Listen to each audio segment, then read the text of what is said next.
તો એક મોટા સમાચાર જીપીએસસીની કાલે યોજાનારી પરીક્ષા મોકૂફ કરાઈ છે। શનિવારે યોજાનારી ભરતી માટેની પરીક્ષા મોકૂફ કરાઈ છે। ભારે વરસાદની આગાહીને ધ્યાનમાં રાખી આ નિર્ણય લેવાયો છે। મોકૂફ થયેલી પરીક્ષા આગામી 9 ઓગસ્ટે યોજાશે। સોશિયલ મીડિયા પર જીપીએસસીએ સત્તાવાર જાહેરાત કરી છે। જે આવતીકાલે પરીક્ષા યોજાવાની હતી તે હવે 9 ઓગસ્ટે યોજાશે। ભારે વરસાદની સ્થિતિને ધ્યાનમાં રાખી આ મોટો નિર્ણય લેવાયો છે। જીપીએસસીની આવતીકાલે યોજાનારી પરીક્ષા હાલ પૂરતી મોકૂફ રખાઈ છે। ઓનલાઈન પર સંવાદદાતા હિતલ પારેખ જોડાઈ ચૂક્યા છે। હિતલ, આગાહીને ધ્યાનમાં રાખી આ પરીક્ષા જે મોકૂફ રખાઈ છે 9 ઓગસ્ટે યોજાશે, શું વધુ જાણકારી?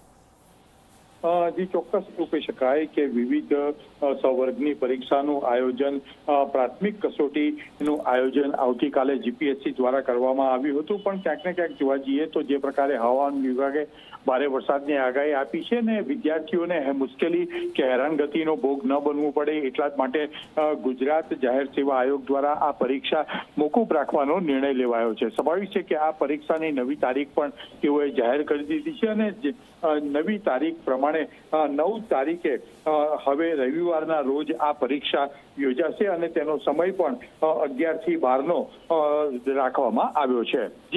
જી હિતલ, આભાર માહિતી બદલ।